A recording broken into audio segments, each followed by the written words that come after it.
Hello అండి. ఇవాళైతే నేను వంకాయ ఫ్రై ఎలా చేస్తానో చూపిచ్చేస్తాను. చూద్దామా? ముందుగా పుట్నాల పప్పు, జీలకర్ర, వెల్లుల్లి రెబ్బలు, ఎండుమిర్చి కచ్చా పచ్చాగా మిక్సీ వేసుకొని పక్కనుంచుకోవాలి. ఇప్పుడు ఒక బౌల్‌లో వాటర్ తీసుకొని సాల్ట్ యాడ్ చేసి ముందుగా కడిగి పెట్టుకున్న వంకాయలని సన్నగా, పొడవుగా కట్ చేసి పెట్టుకోవాలి. ఇలా చేయడం వల్ల వంకాయలు కలర్ చేంజ్ అవ్వవు, అలాగే కరినెక్కకుండా ఉంటాయండి.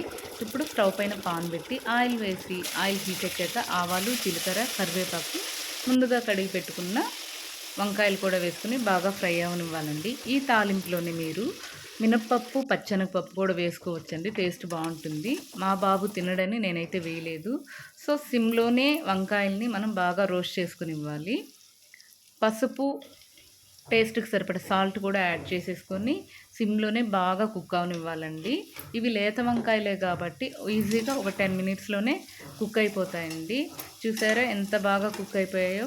వితిన్ 5 మినిట్స్లోనే కుక్ అయిపోయాయి. అయినా 10 మినిట్స్ మనం డీప్ కుక్ చేసేసుకోవాలి.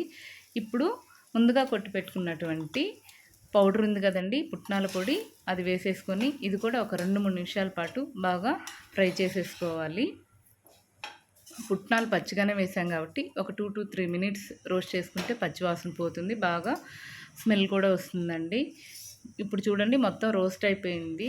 ఇప్పుడు ఫైనల్గా ముందుగా కడిగి కట్ చేసి పెట్టుకున్నటువంటి కొత్తిమీర, కరివేపాకుతో గార్నిష్ చేసుకొని ఇది కూడా ఒక నిమిషం పాటు ఫ్రై అవనివ్వాలి.